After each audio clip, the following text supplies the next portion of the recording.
The following is a conversation with Angelica Oung. Angelica is a Taiwanese journalist living in Taipei and easily one of the best Twitter follows out there.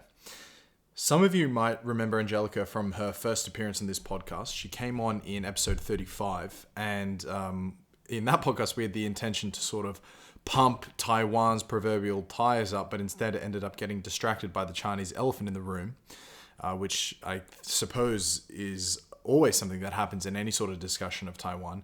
And so we instead discussed Taiwan's Chinese existential threat and TCM ad nauseum. But that was the last podcast. And this time we also got distracted from the script, but we still got around eventually to speaking about the glories of Taiwan, everything from its culture to its people to expat life, to more the different geography of it. And we also spoke about Angelica's new position, reporting on the wind energy industry. And it was very fascinating because we also did a bit of a deep dive into, wind energy as a renewable. So hang around the end, as usual, to hear my afterthoughts from the chat. And with no further delay, here is Angelica Oung.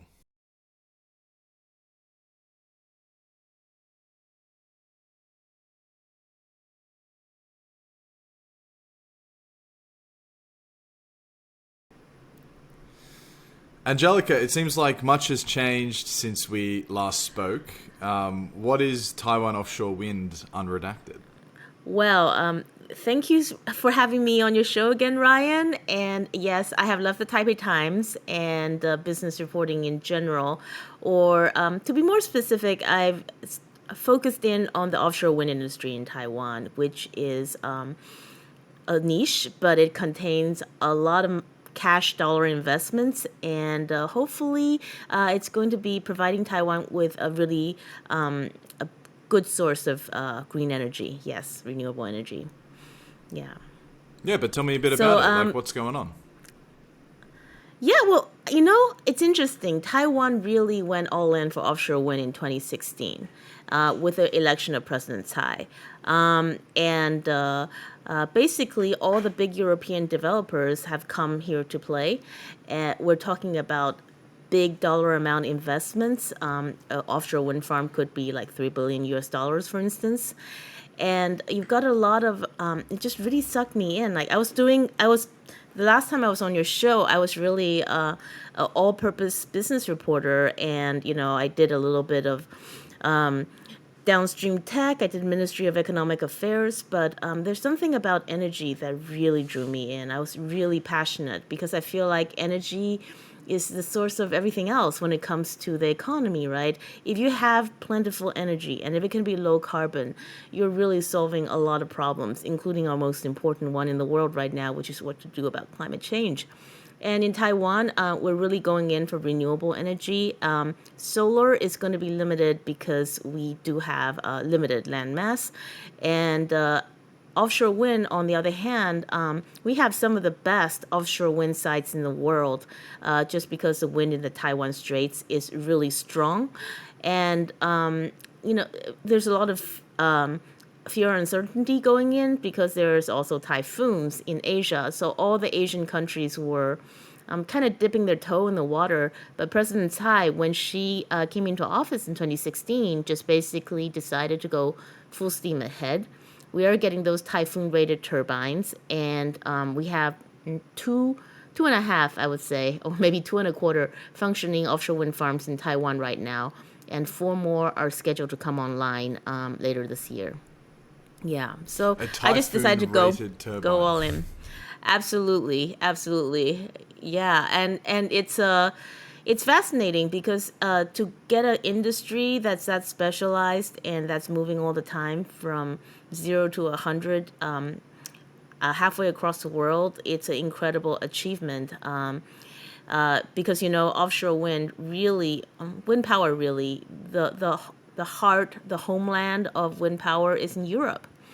And when you have European multinationals coming to Taiwan to do business, there's inevitably a lot of culture clash and a lot of big personalities and a lot of news. So I've just really enjoyed digging into that and getting to know the supply chain up and down. Yeah. It's a Danish company, right? The sort of global lead manufacturer on wind turbines. I would say Denmark really is where offshore wind really got started. Wind power, I should say. The first modern turbine, don't expect me to get the exact detail right, but it actually had very hippie-ish roots. They the first modern wind turbine, megawatt rated wind turbine, were actually built by this hippie school in Denmark. And before that, nobody really cracked the code. And somehow the teachers and students at the school did it. And wind power has been fostered in Denmark ever since. And they're still the world leader. Although, of course, now there's nothing really that homebrew about it. It is a big business. But Vestas is still, I believe, the second biggest wind turbine manufacturer in the world. And the strongest developer in the world is Ørsted, and then they're both Danish. Siemens Gamesa from Germany, and Germany is also very strong for wind turbines. Yeah, but yeah, mostly Europeans. It's funny the timing of this chat because wind turbines and the wind and industry I would never really think about. But last night I was listening to one of my favorite investing podcasts, and it was a guest giving the bullish case for wind turbine companies and naming a few that would sort of win from the climate change, the sort of revolution in spending in response to climate change. And he was saying how there really is only 3 wind manufacturers, whereas back in the day there was a lot more. Competition sort of did the opposite. Rather than drive down the price and allow for a lot of new entrants, it instead sort of, because of the long ongoing maintenance contracts that a wind farm might need, it actually only went to the real secure sort of longer term guys, which is why I only have this small number at the end of the day. Absolutely. You have a 20-year O&M, operation and management contract, so you really need to be certain that your turbine company is going to be around for 2 decades. And another thing is it's incredibly capital intensive, because the drive is to make your wind turbines bigger and bigger, because if you can make it even a little bit bigger, the efficiency gains are enormous, because the power produced is related to the area swept under the blades. And so now you're getting mega turbines that are like almost as tall as the Eiffel Tower. We're talking about 14, 15 megawatts. And this makes it very capital intensive. And who knows, if you have the stomach for it, I'm not just saying this because I'm in the industry. This might be a buy for turbine manufacturing companies, because they've all been hurt real bad in the past year. Like the stock prices have, been cut in half, mostly on, I would say, supply chain issues. Probably through your podcasts, you're a well-informed guy. You know that all the commodity prices have gone through the roof, right? Plus all the supply chain bottlenecks and shipping prices going through the roof. So, their prices have absolutely tanked. But I also agree with the podcast you listened to yesterday. Well, global investment in these offshore wind farms have just taken off. If you look at the U.S., it's getting in the act, and so it is all over. And it really is. You're right. Just 3 major companies internationally. You've got Siemens Gamesa from Germany. I think that's a market leader, followed by Vestas, and GE from the U.S. Still very strong on number 3. You've got a lot of Chinese turbine companies. There's really a lot there. But like you said, the 20-year O&M contract is going to make most developers very wary of going with those. So then give me an insider tip when I'm placing down, let's say, a 2 to 5 year bet. What's a few tickers worth looking into? Oh my goodness, that is really hard. I'm not going to get myself into trouble, especially since some of them are sponsors of my of my publication. No insider So trading. definitely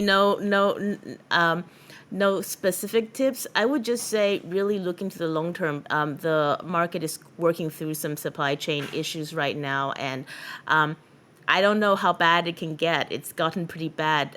Siemens and Gamesa just swapped out their CEO, and yeah, it's pretty ugly. And the wind industry really has to sort out like its supply chain issues. But I think the long term prognostic is positive, and so I would say, if you're aggressive, look into the turbine suppliers, and then maybe also some of the developers are already, I think, picking back up, like Orsted and other developers. If they're doing okay, maybe it's time to take a look. Yeah. Give me the case for why one should be bullish on wind, because you hear so much about the various renewable energies, and depending on who you read or who you listen to, wind could either be the biggest waste of money or the solution. Solar could be the biggest waste of money or the solution. Batteries, same. Nuclear is sort of less divided. It's more you're either evil or you're smart. That's kind of the divide there. But give me the bullish case for wind, because yeah, well, I've already said why. Well, because, I think yeah, I bullish think case. there's the bullish case for wind. There is a lot of it. As those turbines get bigger, and you push it out further into the sea, you're going to get more stability in terms of how much wind you're going to get. And there's floating technology now that enable you to push offshore wind farms really deep, deep into the ocean. Right now, the limit is around anywhere from 50 to 65 meters for those fixed bottom foundations. Once you get into floating, you can get as deep as 200 meters. And there's just so much energy that could potentially be harvested when you go that far out with big turbines. And there's a lot of ifs there technologically. Can we figure out a way to get the floating turbines to be cost effective? And of course, another thing that needs to be overcome or figured out is how to figure out the intermittency problem, because the wind doesn't always blow all the time. This is mitigated somewhat by pushing it out deeper into the deep ocean, where the wind is going to be more likely to be blowing more steadily. But then there still needs to be a certain amount of storage that comes through, and there are different technology solutions for that. And one that's very hot right now is the idea of P to X, power to X. It means you take the power that is harvested in those wind farms and you turn it into some sort of fuel. Could be hydrogen, it could be ammonia. And that then becomes a stable source of energy that you can use for other things that is not as dependent. Right, that like solves the transportation issue. For me, I think it's not about wind against solar. In fact, if you are going to be betting on renewables, you would want a balanced diet, because wind and solar actually are often quite complementary. Because solar tends to be stronger during the summer because the sun is shining more brightly. Wind is actually the opposite. The wind is certainly the case in Taiwan, but also in a lot of other markets too. It just have a tendency to blow more strongly during the winter, meaning that if you have wind and solar, they could balance each other out to some degree. And I actually believe that if you are going for a renewable strategy, it makes sense to have it really be a variable diet. So I believe that there should be a patch in order to decarbonize deeply. You really need a patchwork. You need your offshore wind, you need your solar, probably some geothermal would be great. Hydro, wherever you can get it, is gold, because hydro, I love hydro electricity. I feel like the most blessed grid in the world for me is probably Sweden. And they kind of have a third, a third, a third. A third hydro, a third nuclear, and a third wind. And that is, to me, the perfect grid, because you've got baseload, you've got wind, which is green energy, renewable energy, and then you have the hydro that can mediate between supply and demand, because hydro is very easily dispatchable. So yeah, to me, it's definitely not about solar versus wind. They work very well together. The biggest challenge we have right now is actually how to get rid of coal, and unfortunately, that's enough of a challenge. To me, I don't see any point in fighting between wind and solar. In fact, I don't even see any point in fighting between renewables and nuclear. It's to me, it's fossils versus low carbon energy. Yeah. Not even renewable. I don't know. Some people, say nuclear is not renewable. To me, I don't know if that term means anything. Is it low carbon energy? That's the important thing we need to think about. Yeah. So the bullish case is just that assuming the technology can keep up with it, we have access to this sort of endless merry-go-round of wind. And if we can harness it better with better technology, it become more effective against, say, coal or against oil. There's a lot of wind out there, and if we can harvest it efficiently, it's absolutely a part of a decarbonization diet, and it can be very powerful. If you look at Europe, they are starting to use a lot of wind energy. Now, I'm going to be honest. It hasn't always worked in their favor. There was a wind drought over the summer, and that contributed to their current problems because it meant they had to burn more gas because the wind just wasn't blowing for an abnormal length of time. And I got really worried. Eventually, it got started again. And I guess my answer to that is yes, we absolutely need to work on a mix of technologies. It can't just be wind. At the same time, you can't just be any kind of variable renewable energy. I don't think you can be just reliant on that. You have to find a mix, and you have to find a way to also manage the demand side and make sure that, because electricity is this really, really funny commodity. We don't think about it, but the electricity we're using right now to record this podcast was generated just a fraction of a second before it has to be used. There are batteries, but grid scale batteries are for the most part not yet ready for prime time. Maybe they will be in the future. But you can't store it. You have to make it when you use it. That makes renewable sources really tricky. You really have to think about how do I meld this energy into the grid in a way that can be consistently useful. Yes. I love what you said about Sweden being a third of each. It is true Yeah, that they yeah. have done a magnificent job, and it's cool when you go up north, you can start seeing the hydro energy more at play, and they just harness all the snowmelt that comes down. Recently on the podcast, there was a guy who was speaking about the Congo, and the Congo is actually named after its river, the Congo River.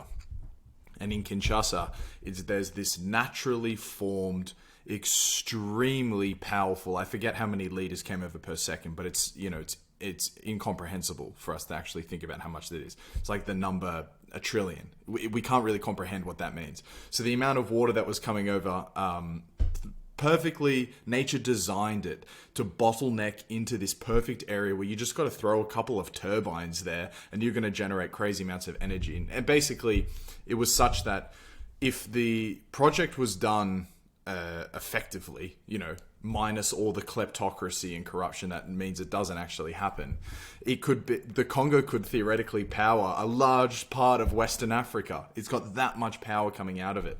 It's crazy when you think about hydroelectric. Not to take this too much on a self-indulgent sidebar, but Hey, I'm producing it's your an audio podcast. book.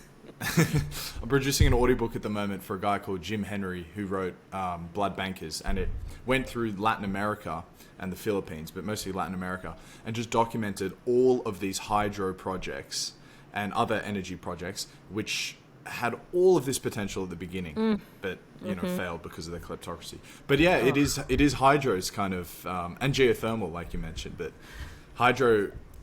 I mean, the Chinese Three Gorges Dam, right, is what I think the biggest infrastructure project in history, just Yeah. in history, and then there's the water insecurities that they're threatening India with because who technically owns the snow melt at the top of the Himalayas. It's all fascinating. What about the geopolitics of wind? So who owns the wind? Where does it blow hardest? What does the supply chain look like? Because like any energy, the geopolitics is going to be a big factor. Oh, yeah, absolutely. I think we don't have to worry so much about the wind versus the water because it is very local. It's not like if we use the wind here, it won't be blowing elsewhere. So the politics of wind is more local in that the people who might feel who might be against it are local. So we're talking about fishermen. We're talking about crazily enough, sometimes environmentalists are against offshore wind development. To me, that's absolutely crazy. I just can't see a case for it. But unfortunately, there are these local struggles. I think that for Taiwan, offshore wind development is really good because we need to do whatever we can to get off imported fossil fuels, and unfortunately, it is still going to be mostly imported fossil fuels.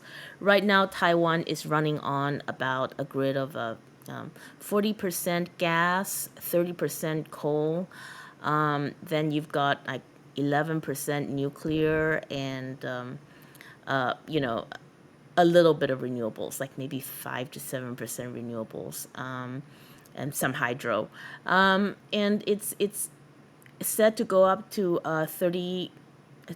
Sorry, it's set to go up to 50% gas and 30% coal by 2025. And they were originally going to have 20% renewable energy, but they just trimmed that target down to 20%. So that's a really massively, heavily hydrocarbon grid.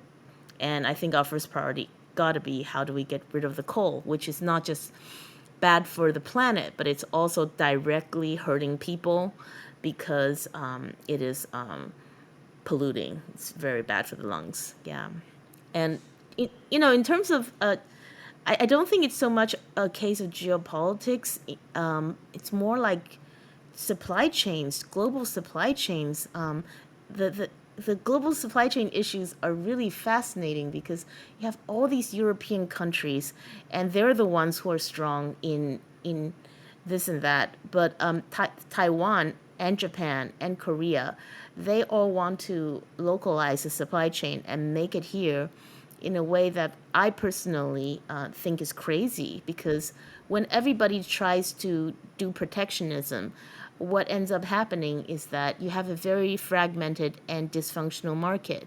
And I actually think, in a way, geopolitics could be the solution rather than what ails offshore wind, because all of these countries right now, Taiwan, Korea, Japan, that the APEC countries that are on the verge of investing big into offshore wind, Taiwan's already started, they have a selfish desire to say, we want to boost our own local industry. We want to export, but we don't want to import anything. But if everybody does that, like let's say a nacelle factory could make so many nacelles. Those are the power units that spins the blades around.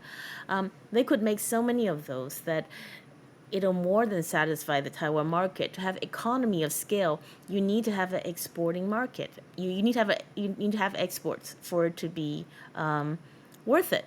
But if every country demand that you, the turbine maker, have to have a nacelle factory, a blade factory, a tower factory, so that they can export, the result will be nobody can export. No factory can truly operate at scale, and that's going to just lead to a disaster all around. So we have the choice not to do this, and I hope it doesn't happen.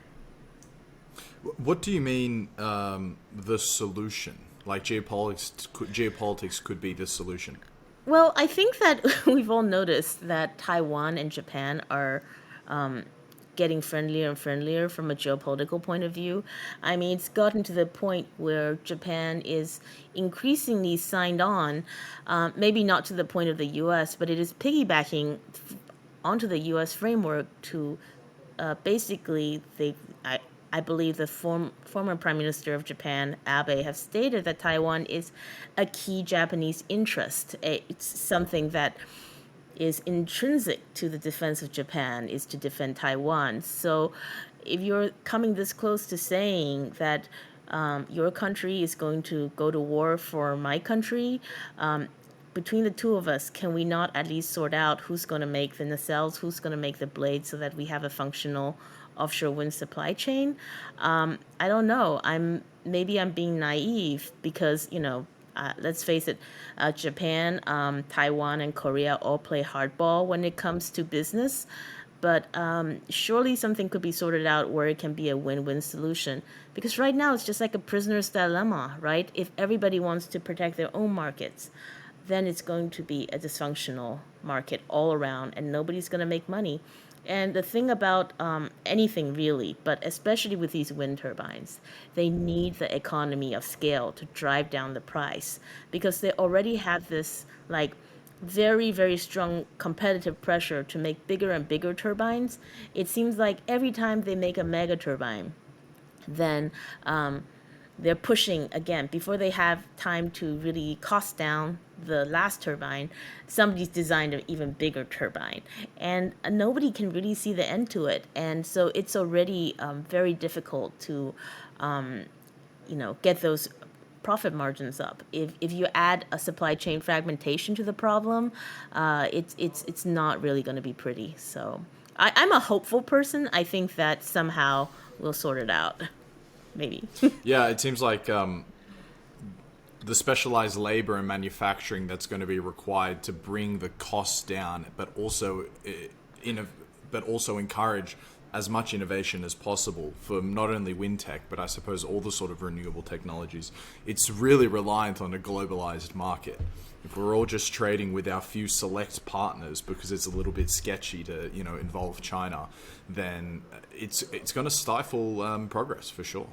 Well, if you look at talking about China, a lot of people won't look straight at this problem, but I am going to. There's a reason why I called my publication "Offshore Wind Unredacted." It's because I really want to look at all the issues out there, right? And one big one is, while Japan, Korea, and Taiwan are, sort of trying to keep the whole pie to themselves, they're not looking at, okay, Chinese made turbines are going to undercut you guys by maybe 20-25%, right? And that's something that we will eventually need to face. We haven't really had to face it so far because China has been so busy building up their own offshore wind farms, and they have so much demand for it that they haven't really gotten around to exporting. But those Chinese-made turbines will be coming for us. And if you look at what the Chinese did to solar, how they basically decimated the Taiwanese solar panel industry, because they're in a position to, you can say it's dumping, you can say it's some sort of shenanigans, but the truth is costs are very low in China. They're not afraid to pollute. They have big economy of scale. So they are very tough competitors. So I think that the rest of the world would do well to figure out how to create a strong non-Chinese supply chain for offshore wind, as it is doing in tech and other things. Yeah, they don't price in their externalities nearly as much as I suppose Taiwan or European or American operations might.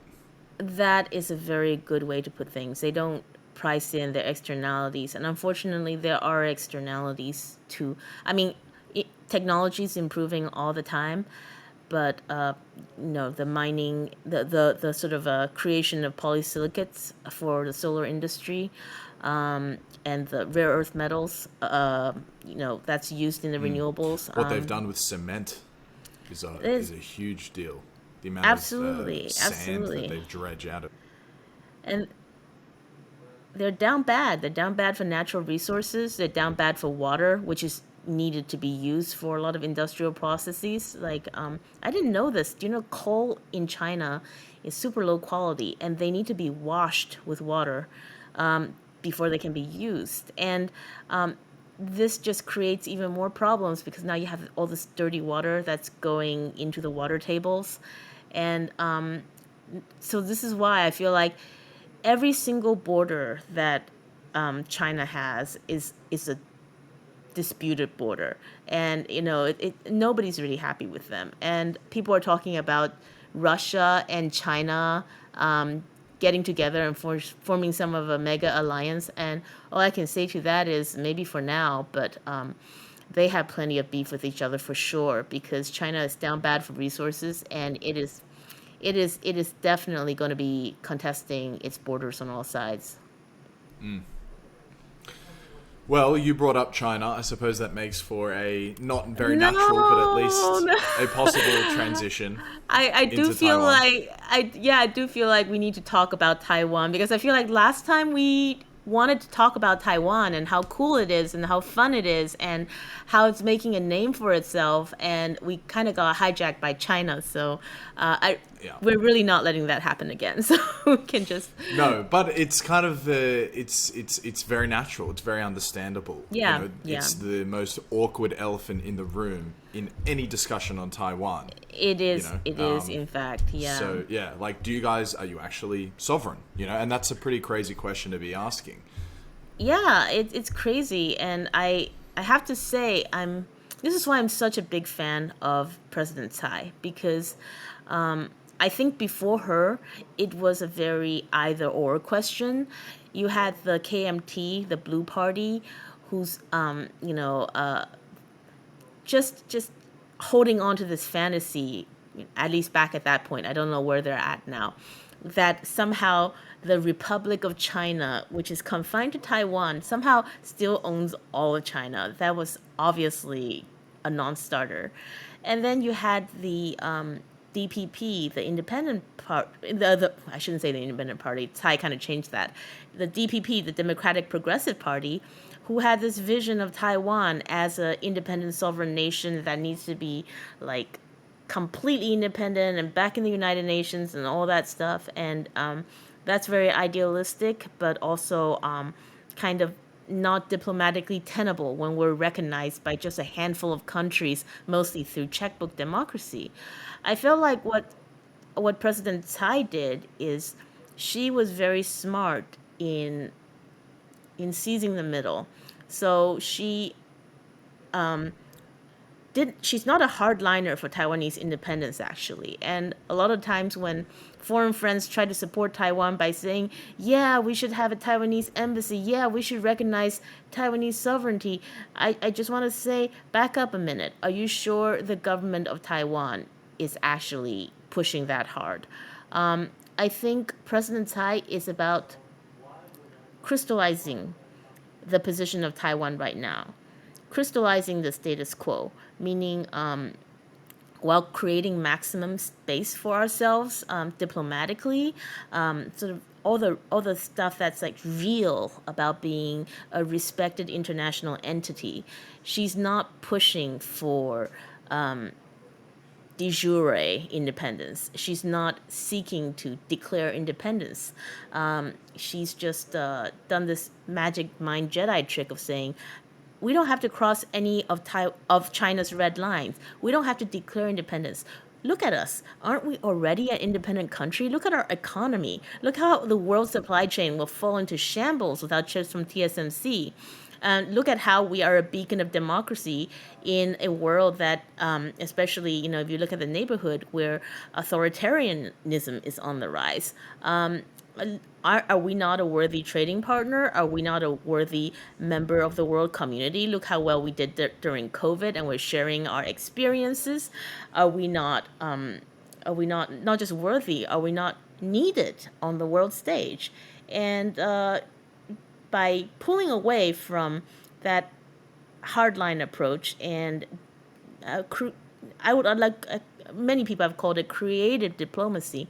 She's created all this goodwill and space for Taiwan, and we've peeled away from the old style of democracy, which is generally we find a third world country and we give them a lot of money, and they're like, cool, we recognize you, you're our friend. I think we've really, really pulled back from approach. We realize that's not a real friend. If you have to pay somebody to be your friend, then guess what? Newsflash, they're not really your friend.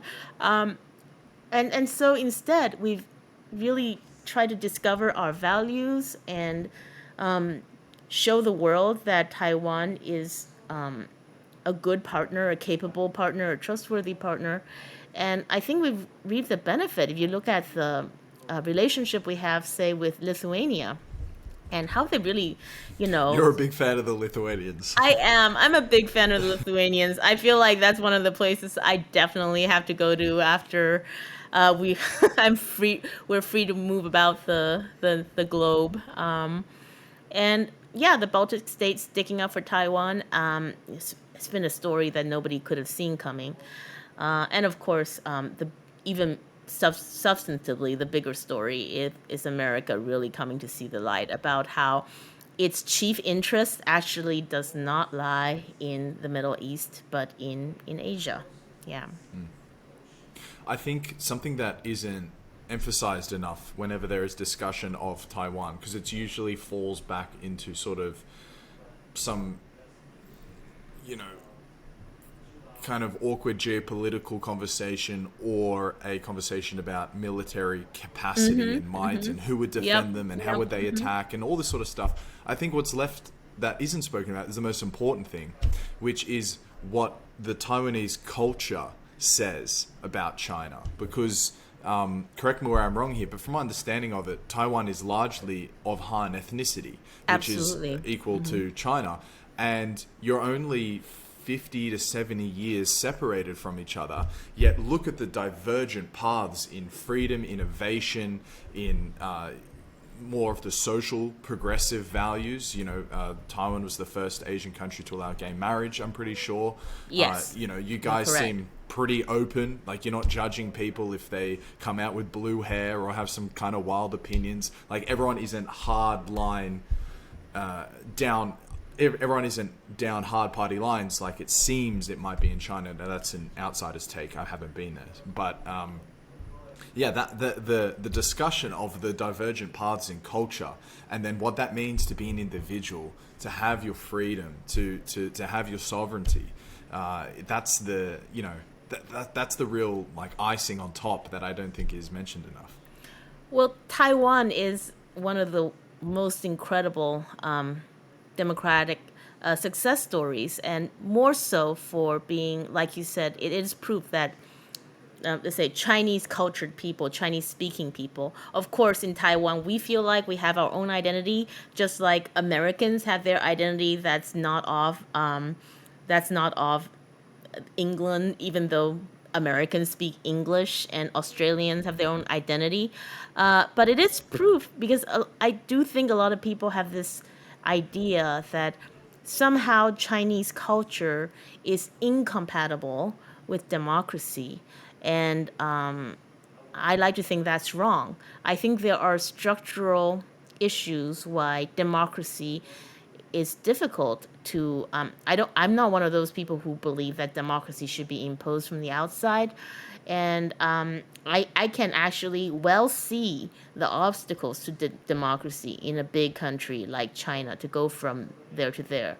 But whatever it is that is stopping China from being a democratic country, it is not Chinese culture. You're correct. We speak Mandarin here as well as Taiwanese, but that is spoken like the same dialect of that's called Taiwanese in Taiwan is spoken in Hokkien in China. And the culture, the tradition, none of it is an impediment to democracy. And we have very vibrant democracy here in Taiwan. And I cannot imagine having it taken away. It's and it didn't arrive out of nowhere. It wasn't an accident. People really fought for it. And a lot of times, because I'm not a big fan of my country also. I'm also American. I'm Taiwanese American. I'm not a big fan of America going in from the outside to try and impose democracy everywhere. But I am for America and the world, in fact, working and fighting to uphold democracy where people want it, people have it, and people don't want to live without it anymore. And I think that's a case in Taiwan. I think it's a case in Myanmar. And to me, it's really, really tragic how we have just watched a country, not to go too much off tangent, that really has tasted democracy fall back into hunter rule again. In that last, you're talking about Myanmar at the end there. Yeah, Myanmar, yeah. Yeah. Well, I was thinking, let me introduce some, Britannica stats, sort of geography stats about Sure, go Taiwan, ahead. and then I would ask you to come over the top with the things that you can't read about, the culture, what it's like. But so, Go Taiwan, ahead. 24 million people, so it's bigger Yep, than Australia by correct. population. Oh, However, interesting, huh? it's yeah. However, it's almost twice the size of Tasmania, which is our tiny little island just at the bottom there. Yep. Okay, so it's a dense country. It's a big Quite dense, population. yeah. In typical Asian fashion, there's just shitloads of people. Yes. It's the 21st largest economy in the world with over $800 billion in GDP. It's Economy doing very tropical. well. There's a Subtropical, mountain. I'd say, yeah. You can surf on the east coast, but there's also a metropolis in Taipei. Yes. As we said, ethnically Han Chinese, and funnily enough, it was a Han nationalist, super conservative nationalist party that was sort of driven out of China by the communist Mao's that eventually settled in Taiwan. You're probably the most geopolitically sensitive area on the planet, and you have similar demographic issues as China in terms of super low birth rates, and much of Asia has that same problem. And obviously, most importantly, probably for the geopolitical problem, is that you house TSMC, which are the manufacturers of the semiconductors that run the world. So that's what I could read online about Taiwan. What can Sure. you go over the top there with culture? Well, let me give you a little bit of nuance here. Taiwan wasn't wasn't empty 50 years ago. It was settled by I mean, we had our Aborigine tribes from time out of mind, and Han settlers arrived, I don't know, hundreds of years ago in waves of immigration. So even though you look at us now, and you're like, okay, it's basically Han Chinese, I still consider us a nation of immigrants because it came in these waves. You had waves from Hokkien. You had Hakka people coming to settle in Taiwan, and they came and they did battle with the Aborigine. That's the same story that's all over the world. And What type of then, ethnicity were the Aborigines? Were well, they I islanders, like Pacific Islanders? Or were they sort of kind of Japanese? they're not What were they? Japanese. I believe they're closer to the Austronesian. I'm not too sure exactly. But they came to settle in Taiwan, and they had a lot of their own different tribes depending on where they live.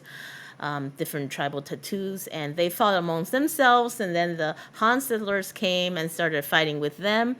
And along the lines, you had the Portuguese come. They're like, oh, this is Formosa, beautiful island, whatever. And the big one is the Japanese occupation, and the Japanese occupation really changed the national character of Taiwan. They came in and they instituted a lot of.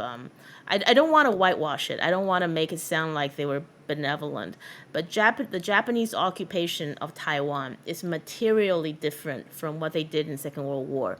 They really treated Taiwan as another piece of a piece of the empire that they wanted to elevate to Japan levels. And so the cream of society in Taiwan, the local Taiwanese society, got sent to Japan for education. And so it was a two-way street, yet Taiwan was kind of ruled under iron fist by Japan, but we also got excellent infrastructure, we got education, we got, most importantly perhaps, rule of law. And so after World War II, when you had the Nationalist Army retreating, beaten back by Mao, onto this island, briefly they were welcomed as, oh great, people who are same as us coming to kick the Japanese out. But soon the local people realized that they're basically oppressed worse almost under these newcomers because they didn't really have the same sense of rule of law, and they were very corrupt, and they Chiang Kai-shek was a dictator. He was just Americans would say, our SOB, right? He's just basically our dude. Taiwan did not be, I believe, martial law did not end in Taiwan until 1986. And Chiang Kai shek was dead and buried by then. It was his son that was still the autocratic ruler of the country. And for various reasons, let's say that, some people think, oh, he actually shepherded in democracy. So that's, yay for him for not continuing the dynasty. Others say, no, he was pushed into it. America wouldn't let him continue. And I think all those are too broad. He was one man, and he did do some things that are oppressive. He held on to rule until the end of his life, but he passed the baton to somebody who was native-born Taiwanese, not one of those, after Second World War people. That did created a lot of healing. That was President Lee Teng-hui. He was called Mr. Democracy. He truly shepherded in the democratic era, and he was elected as a president after taking over after when Jiang Jingguo died. So the transition into democracy, I would say, not until the 80s. And since then, we've had several successful, peaceful changes of power back and forth. And truly, I think it didn't necessarily we had some good ingredients going in, but it was also like the luck of history. And now we really cherish our democracy. We have a great president, and I hope that we can continue to be a democracy for the future. Yeah. It's interesting to learn that the democracy only goes back 30, 40 years, which means all of those sort of crucial converging...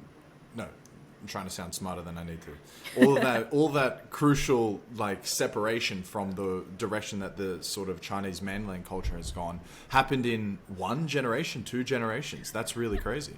Well, it's more complicated than that. I would say even under the dictatorship, people really fought for democracy. People were thrown in jail, people were disappeared, and they really kept fighting. And I think that Taiwan's democracy, by the time martial law came, it was hard fought for. And now it's certainly very vibrant. Do you ever wonder why the Taiwanese legislators do the fist fights? Sometimes that comes up on TV. I'm not sure whether you're aware of that. So we do actually have this tradition of brawling in the legislature. And when people see it, they're like, oh my God, that's so crazy. Why do you do that? And it's actually an artifact from this halfway stage before we had a proper democracy. But when some people outside of the ruling KMT party are allowed to become legislators, so they're able to, the door opened a crack so they could be legislators, but they could never take power because the cards are stacked against them. So they took to brawling as a way of physically manifesting their dissatisfaction at this fundamentally unjust system that was open enough to let them become lawmakers without letting them ever take power, true power of the presidency, let's say. So, but then once people started brawling, they never stopped. So even after Taiwan fully became a democracy, people still brawled in the legislature. And now it's not just one party, it's 2 parties. They both brawl. And so how often are people just breaking out in fights? They do it when they feel like they want to go that extra length, like they have a really key issue. They basically, it's a way right now, like they're kind of like, I mean, I don't think they're real fights in the way that you see in a bar. They're more like WWF, World Wrestling Federation style fights, but they do it to show the hardliners at home in either party that they really care about the issue, that they're willing to go to the mat for this issue. And exactly, and it's kind of a extreme political theater, and I wish they wouldn't do that. I really wish they wouldn't, because it's it's embarrassing. It is embarrassing for me as a Taiwanese person to see that. But once you understand where it comes from, somehow it makes a little bit more sense. It's interesting to hear the historical ties that Taiwan's had with Japan because, China is the old enemy of Japan. Yes. And it would make total sense if Japan just saw Taiwan as an extension of China. But it sounds like, I don't know, Oh, absolutely no. Taiwan's this middleman between them almost. I would even say that there's like a ongoing love affair between Taiwan and Japan. We really just are two cultures that adore each other. There's a lot of nostalgia in Taiwan for the Japanese times, and you can say that that's a little bit probably like we don't want to look at everything with rose-colored glasses, but I think the brutality of the KMT made people look back at the colonial times and say, well, when the Japanese were around, guess what? Sure, we weren't in charge either, but at least we're not being disappeared. There was rule of law that was being followed. The Japanese were pretty strict about that. And there was not as much bribery, and there was excellent infrastructure. So railroads and so the Taiwanese, especially like the generation who the elite, and they spoke Japanese, they went to Japanese schools, they do have good memories from back then. And over time, it's just Japan and Taiwan culturally were really close. We love Japanese food, Japanese culture, and in terms the Japanese really love Taiwan because it's such a friendly nation and they feel comfortable here. Yeah, there's still On the topic of Japan's love affair, whether Taiwan's the mistress or the wife, I'm not sure, but let's just say friend. That's controversial. okay. But Hello Kitty, I saw, was an extremely popular cultural phenomenon in Yeah. Taiwan. I wonder if it is in Absolutely. China as well. It might be, yeah. I'm not Okay. really too sure about. I feel like all three countries have affinity for cute things, but especially Japan and Taiwan, the desire for cute, cartoony characters is out of control, and I would say it's almost more like Taiwan and Japan just unabashedly are very admiring of each other's cultures, especially, in terms of Taiwan, just Taiwanese people really, really admiring Japanese culture. And in China, you do have people who really enjoy anime or Hello Kitty or whatever it is all over the world, right? And but that's really been, beaten out of them or been discouraged by the government, who have whipped up nationalist sentiments every once in a while, and to try and bolster this narrative that Japan is the enemy. I would say that all over the world, like anime is pretty popular. I think the Japanese are just excellent at creating these cultural products. But in Taiwan, for sure, there's a huge market, and there's I would say, a special bond, a special affinity. Yeah. How about you come over the top then from all of this? This a bit Yep. of broad cultural influences and history of Taiwan, but take me into the day-to-day. What are sort of Taiwanese attitudes towards dating, sports, men, women, politics, etc.? Well, wow, that's a big topic. I think generationally, it's very different, and I would say that I think the best way for me to answer that question is actually to contrast the last time I lived in Taiwan before COVID, which was 10 years ago. I left Taiwan in 2010. And I remember thinking, I need to go back to the States because even though there's many things I love about Taiwan, I love how kind the people are, I love how easy it is to get around Taipei with the excellent public transportation, and I love the food. Despite all those like soft cultural things that I love about Taiwan, I just couldn't imagine living here for the rest of my life, because it also felt a little bit limited, a little bit of a backwater. I felt like if I wanted to advance my career regionally, I would need to go to China or Singapore, or maybe on the outside, at Hong Kong or something.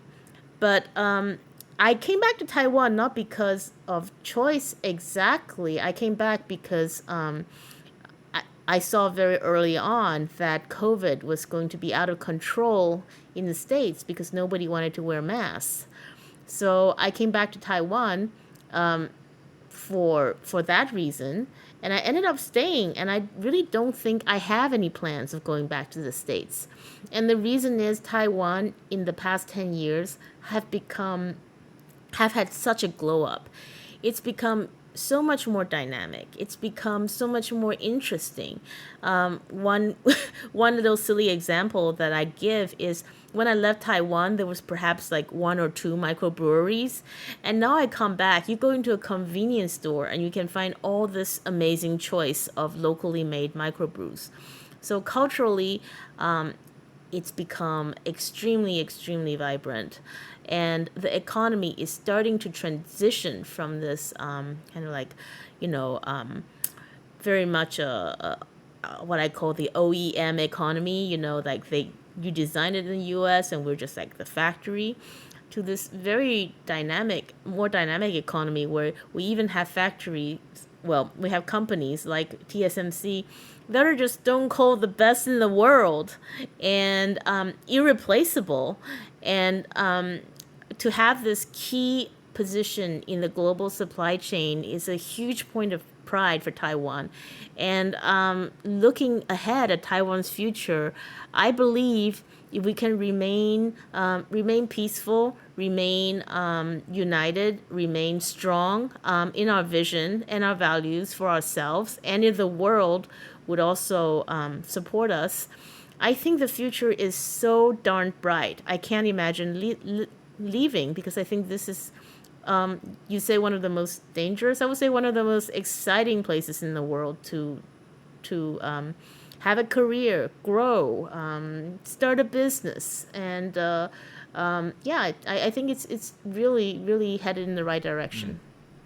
So is there any sense of people moving outside of their sort of not social or economic class? Like there's the idea of movement up and down. If you're just a regular guy in someplace outside of Taipei, but you have an ambition to go work for some big finance firm in Taipei, like that's completely accessible to you. There's no real barriers to entry, just as a measure of like how healthy an economy and a culture is. Well, the inequality is actually a huge problem here in Taiwan. Now, in general, the economy is doing well. The export-driven industries, like your TSMCs, like your Foxcons, they are doing very well. And to some extent, of course, people buy stock, people feel richer, and they spend more. But I would say Taiwan's number one problem to not just social mobility, but also just a sense for young people to want to have babies and do feel like a truly good life is not beyond their grasp. We have to get housing prices under control. And part of that is a function of course, Taiwan is doing well, and that's the people want property here, and people get rich here, and they buy property. But I think that's a problem that really not just Taiwan, but the whole world has to reckon with. Like, what is going on with asset prices, especially property prices? I know you have the same problem in Australia. The same problem is true in the desirable places to live in the United States. It's true in Ireland. It's true all over the world. And the moment it stops being true, like it might be happening in China, then it becomes its own problem, because you've had all these middle class people whose only form of wealth is in the house they live in, and what happens to that when you have a housing bubble. So I think definitely inequality is going in the wrong direction in Taiwan, as it is in many places in the world, and we really have to look at our overheated housing market. Interesting. That's a fascinating sidebar that I didn't even think about, but much has been made about China's incredible housing bubble and overinflated economy of debt. Is there similar echoes in Taiwan? Yes and no. I don't want to draw any parallels in China. I would really just look at the fundamentals for Taiwan, right? Property prices go up every year, and they could go up by a lot. During the COVID years, you actually had a huge pop in the property market because the Taiwanese economy, very, yeah, something like that. I wasn't keeping exact attention, but it was a very, very, very palpable pop. And you are having at the same time the world's lowest birth rate according to the CIA handbook. And we're talking about, yeah, even lower than Singapore and South Korea, and they have their own problems, but we're talking about Taiwan here. And the high housing prices means that nobody feels like they can afford a home. And it's also sucking the dynamism out of the entrepreneurial class, because think about it, right? If you buy an apartment in Taipei, it's gonna go up in value by 5, 6, 8% next year. All of a sudden, your entrepreneurial idea will have to be that much more fireproof, waterproof, whatever proof, for you to actually invest in it. Otherwise, you can just buy a house, do nothing, sit on your ass, make money. And that's a very dangerous mentality for everybody to get into, because the moment everybody collectively decides that housing prices only go in one direction, then you're setting yourself up, in my opinion, for something that happened to Japan when their property prices completely became a bubble. And they didn't recover from that. I feel like people almost forget, like in the 80s and the 90s, like the Japan Inc. was going to overtake the United States. Japan Inc., Japan was seen as this like rising power, almost the way we look at China today, like this incredible force to be reckoned with that was, an existential threat. And that all went away when their incredible property bubble collapsed, and in fact it's never recovered since. I would like to challenge all the economists in the world to figure out a way to solve the housing problem, because houses should be places we live in, not investment vehicles. You shouldn't be living in a casino, right? Yeah, well, and I think that's nice, the mentality. Yeah, for sure. It's for sure. I'm afraid that the price of homes, the most like fundamental expense one can probably make long term, day to day it's different, but long term it's just tied into way too many complex rhythms of the economy that there isn't And necessarily yet, I one. don't think the solution is that hard. And you know me, I am Taiwan's number one neoliberal shill. And neoliberal shills these days are also more likely than not YIMBY. Yes, in my backyard, we're a believer in the most fundamental laws of the market, and that is the law of supply and demand. Therefore, if you want housing to be more affordable, I would highly suggest building more of it. And that is the same like everywhere in the world. And of course, locally that shows up in different ways. Taipei, we've already got a lot of density, but what is needed, I believe, is more urban renewal. You have a lot of undesirable housing stock, like, crappy apartment building that's been standing for 60 years or whatever, and nobody wants to live there.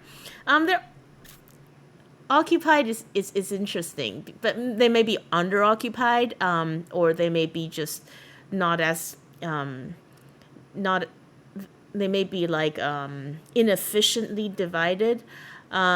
If the housing market is left to just the sort of rhythms of supply and demand economics, if year on year you know that your house price is increasing in value, then that would incentivize loads of development, and it would grow suburbs out, and it would gentrify new areas, and like that should be happening.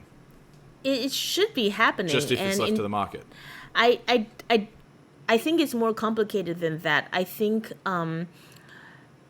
there really needs to be some planning and some coordination, because in Taipei, what you have a lot of times is you would have it's a collective action problem. Like everybody would get richer if we just, knock down this old apartment block, and then everybody gets a nice new apartment in a few years. But then you have holdouts, and you have people, you have holdouts for reasons of people don't want change, or you have holdouts for reasons of people want a better deal. It gets super messy, and then the thing that actually benefits just about everybody doesn't get done. And I haven't delved deeply enough into this problem to know exactly why. But if you look at Tokyo, you see that the problem can be solved. The price of housing in Tokyo really hasn't changed in decades, and it's gone against gravity. Rents have been flat as a pancake, and the price of housing actually gently depreciates.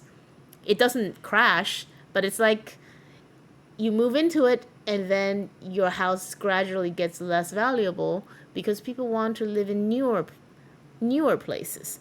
And then every once in a while, when a apartment block gets too old, it gets knocked down, and on the same footprint, probably higher value, nicer, better amenity, probably more units are placed in the same place. So to me, I really want to know, like, it's probably better to look at the places where housing hasn't suffered this kind of catastrophic rise in value, and figure out what they did. Tokyo is a really good place to look at. Singapore also, very dense, but still, it's reasonable. Yeah. Fascinating. I'd love to know more about that. I mean, do you have anyone in mind that is sort of an authority on the topic? I can send you a few podcasts by one of my favorite economists in the world.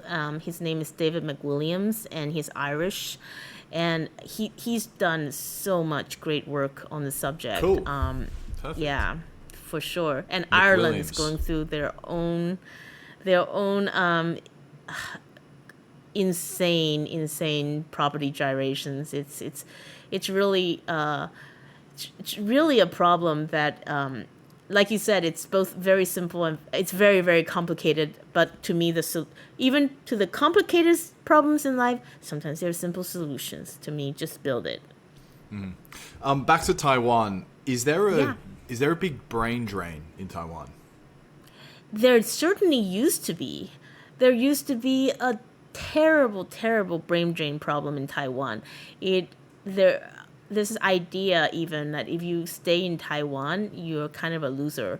The idea is you got rich, so you can send your kids to school in the States, and they will stay in the States and be a professional, be a doctor, be an entrepreneur, and then they will give you face, and people will brag about,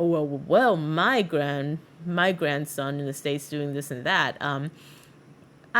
I think that's really shifting. I don't think it's necessary to do that anymore. And sure, there's still a ton of that, but it's not like a whole generation just wanting to up and move to the United States. There's more pride in being Taiwanese. There's more of a sense that, we just love being who we are. We love being here. There's something to be proud of here. And to me, that's very powerful. I think that really is changing. And I would love, and I have seen this, and I would love to see more of this. That's coupled with excitement I feel in Taipei when I see people from different parts of the world, and they're in Taiwan, and they're not teaching English. They're here living their lives, doing their job. Like, my web designer for my site is from New Zealand. And to me, that is the best possible thing that can happen to Taiwan, because that's the kind of international talent we need to take our economy from the sort of, very competitive model where, I have a widget factory and you have a widget factory. And if I can make my widget even a fraction of a cent lower than yours, then I will kill you. Like, that kind of economy is not suitable for Taiwan anymore. We've grown beyond that. So how do you go from a middle income economy to actually a thriving information economy? You need the best talent from around the world to make that happen. So I'm always very excited when I see people who have come from all over the world to work in Taiwan, and more of them would want to come if only the government will let them, because Taiwan is a very nice place to live. It's very friendly people. It's got a good mix of exotic and yet familiar, because it's also quite convenient if you are in a big city. The government have made some moves in that direction. They started, I'm really excited about this thing called a Gold Card program.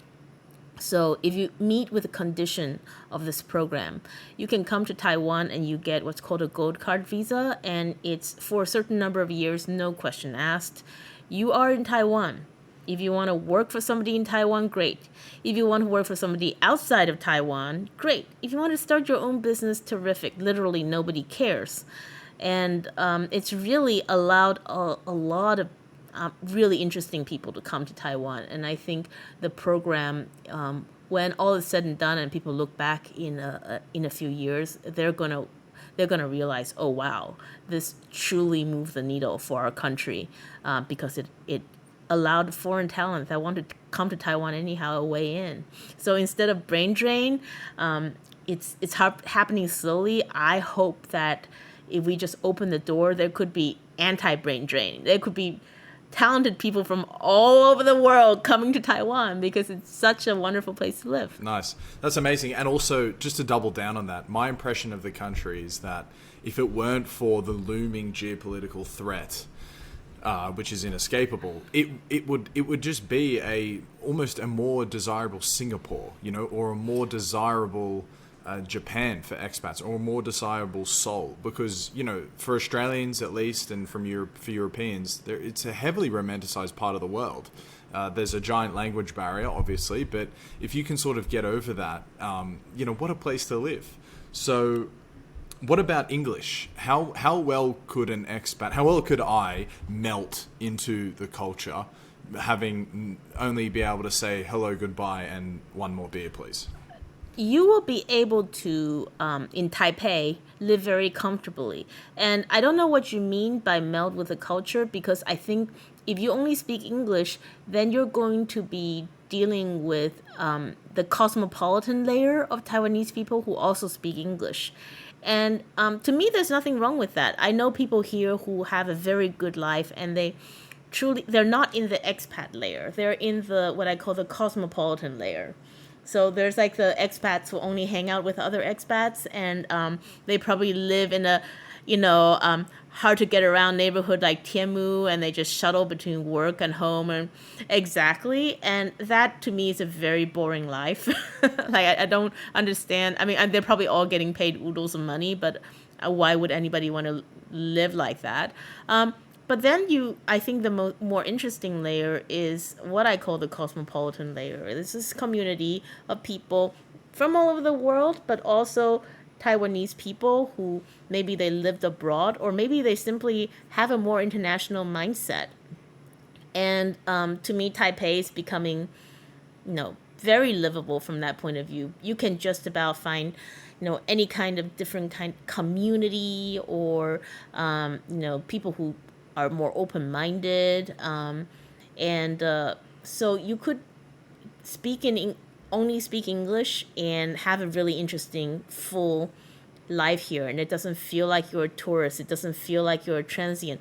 But having said that, I would also encourage, if you do come to Taiwan, just invest the time, because it's like compound interest in anything, like learning the language early. And even if you have a little bit of it, it's high reward, because even if you don't have enough to fully communicate, if you have a little bit, you create so much affinity with the place you're at. And that's just my general advice wherever you are, but certainly in Taiwan also. Yeah, that's so true. And it strikes me as a fun place to live. It strikes me, and this is kind of the culture I'm trying to get at, which you're answering continually. But, there isn't a stigma against drinking. You can maybe get a little bit too drunk, and people aren't going to snub their noses at you. Instead, they're going to sort of laugh. Or going out to eat at places. There isn't this like Stockholm has this incredibly pretentious eating culture. You can't just go to a restaurant and be comfortable. It has to be fancy all the time, as an example. So it strikes me as the opposite of that. It's really fun. Oh, absolutely. And I would say it's even more. I feel like I have the most fun because I get to enjoy both parts of it. There's still some parts of Taiwanese society, I should add, that is more traditional and that does frown upon, drinking, partying, and whatever. But here in Taipei, I don't have to buy into that. And it's amazing to have the street food culture and the sort of like the relaxed kind of vibe of being in a city that has a very interesting street level markets and stuff like that. And also, like, I swear some of the most fun times I have in Taipei is what I call mid gaming. So you know what pre-gaming is, right, Ryan? Pre-gaming is like when you just have a couple before you go out, right? But in Taiwan, you have this unique thing called mid gaming because, let's say you're going from one bar to another, and because there are no open container laws, unlike in, say, the United States, I don't know about how it is in Australia, but you can go to a convenience store, open a beer, hang out with your friends, be on your merry way, and get to the next bar, and it's a really fun for me. Open culture for sure.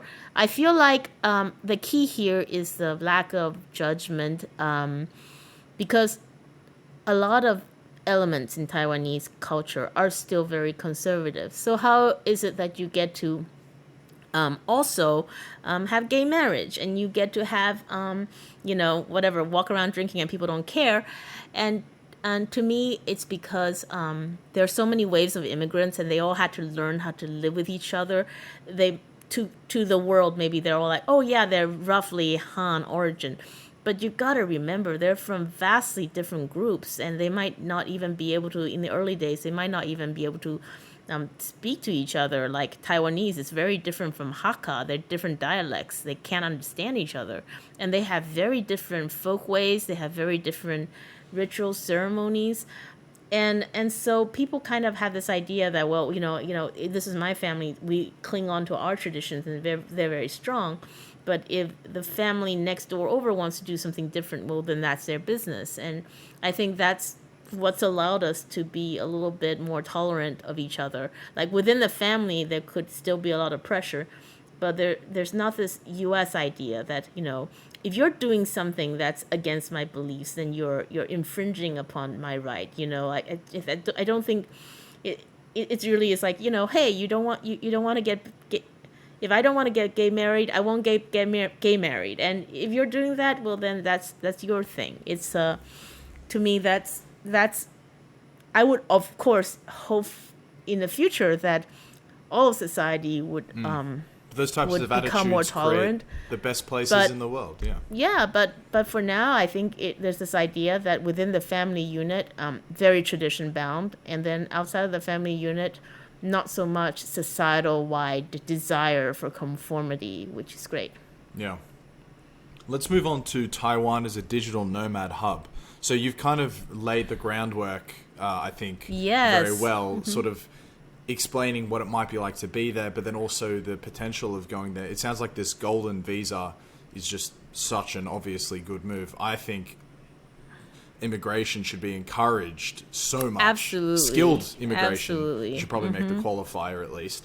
But any country that sort of snubs its nose up at migration is just doing themselves a disservice, because attract the best labor from all around the world and you will create a better home. So what about Taiwan as a digital nomad hub? Does it have to be in Taipei?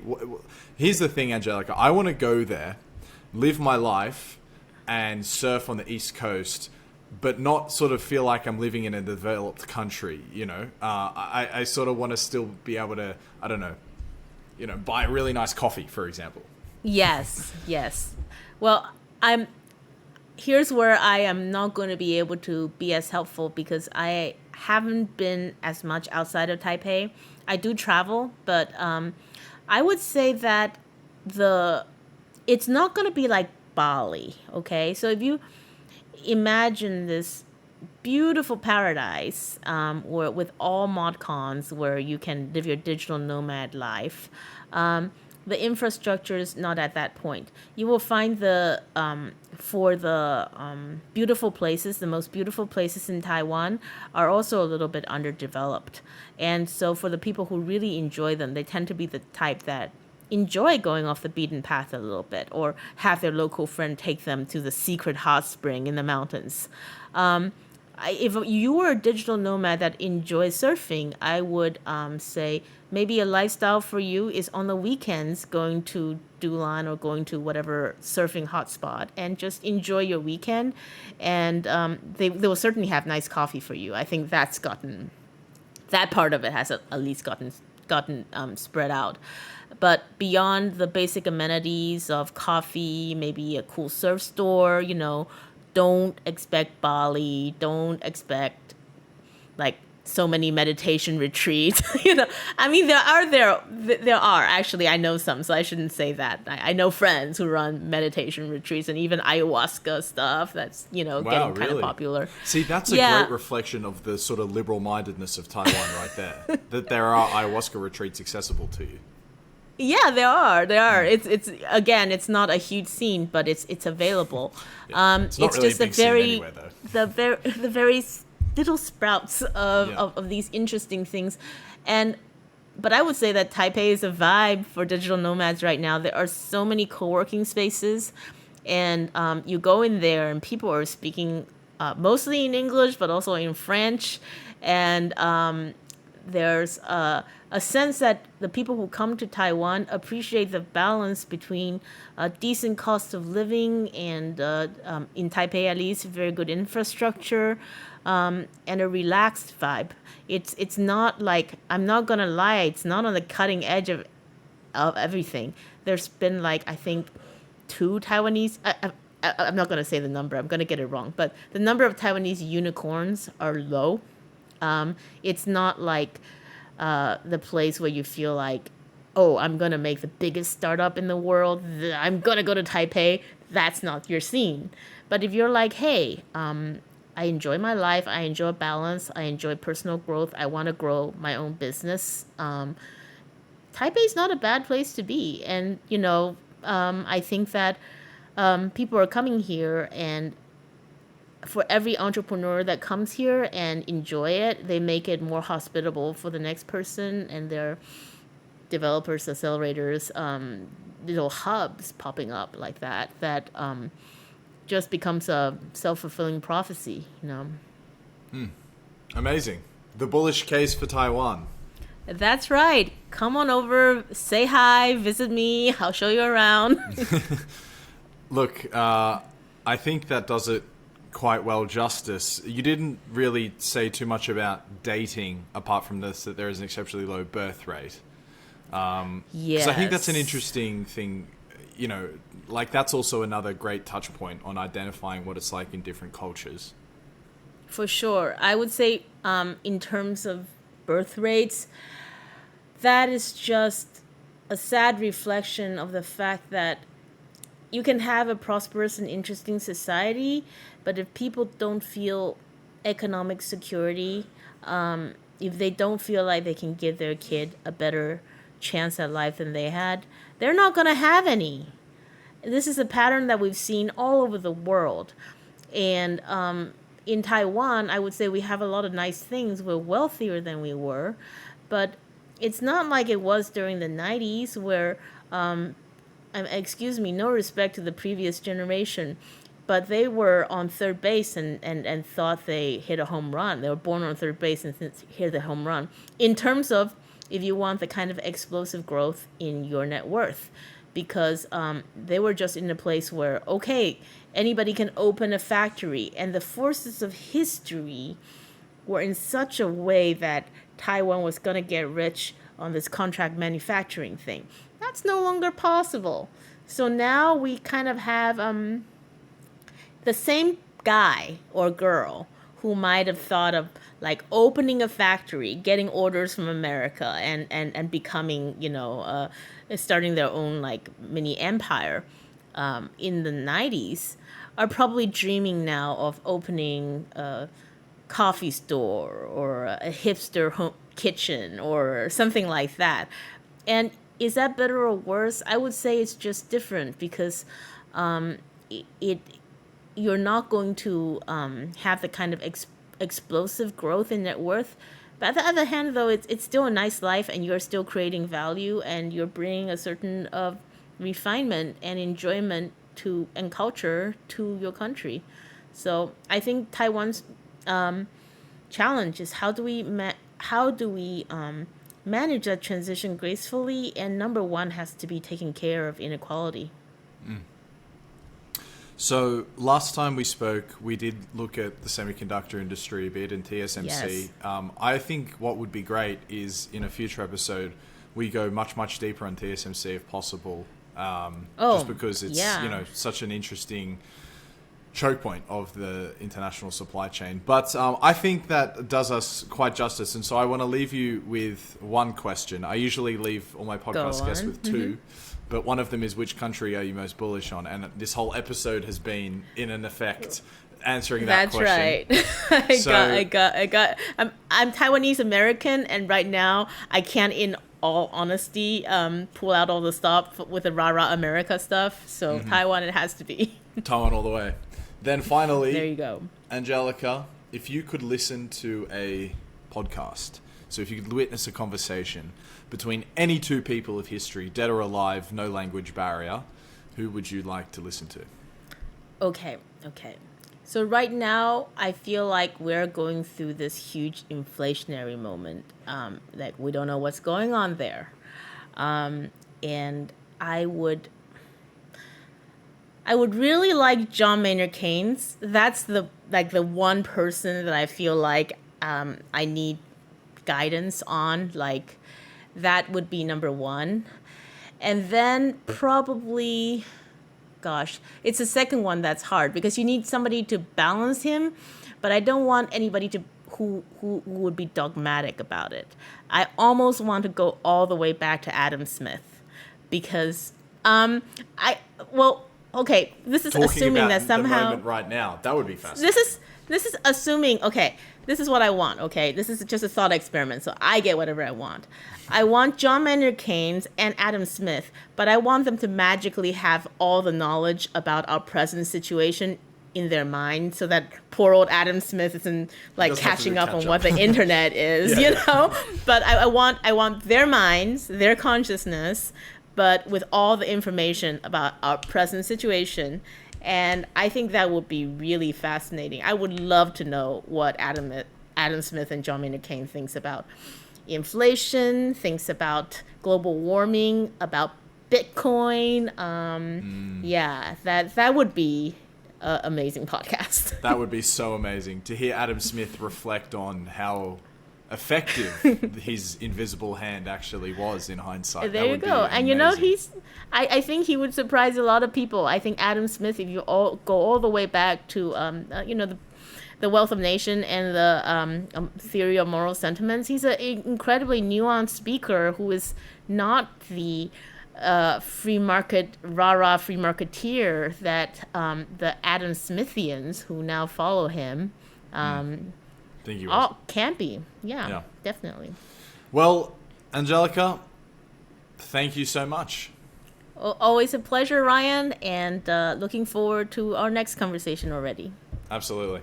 I absolutely love speaking with Angelica. She gets me so keen to visit Taiwan and makes me so bullish on that country's potential. And I suppose also reaffirms how much of a shame it is that the country is not technically its own sovereign, although culturally they might be, and their ambitions might be based around the fact that they are their own sovereign, but at the end of the day, they're not. They're the subject of the big, bad, powerful CCP. And so this will always, until it's resolved, will always hang over them as a limitation to the country's potential. But an amazing place. You can surf on the East Coast. There's a mountain. It's got cities. It's got great food. I'm told. I cannot wait to go there. But ambition for the podcast. It's been a while since I've actually said this, since those of you who listen routinely would have seen the last 10, 11 episodes have been about the war. So something new, back to the regular sort of schedule, and I want to make the appeal that my hope is to corner the podcast market for eclectic curiosities. And who's to say what that is or how that happens, but nonetheless, that's what I'm trying to do. And the way I can see it, there's really only one way for that to happen, and that's to get nice reviews from you, your mate, your mum, your dad, your dog, everybody. And the more that the algorithms, the various podcast distribution algorithms are getting that sort of feedback that there's reviews for this podcast, the more it's likely to be indexed elsewhere, and the more other people are likely to listen in, which means it compounds on itself, and hopefully you might reach the end goal of having whatever the cornering of an eclectic curiosities genre or niche might be. But nonetheless, that's my hope. So please leave nice, juicy, healthy reviews. And tune in for the next episodes. I have a lot. I think I have about 10 now in the bank ready to rock and roll. So and some of them, particularly one of them, I think is the best one I've ever done. So I really, really, really hope that you keep listening and you keep telling other people that it's a show worth listening to, hopefully. And then, that you stick around. So leave a review. Cheers all. Ciao.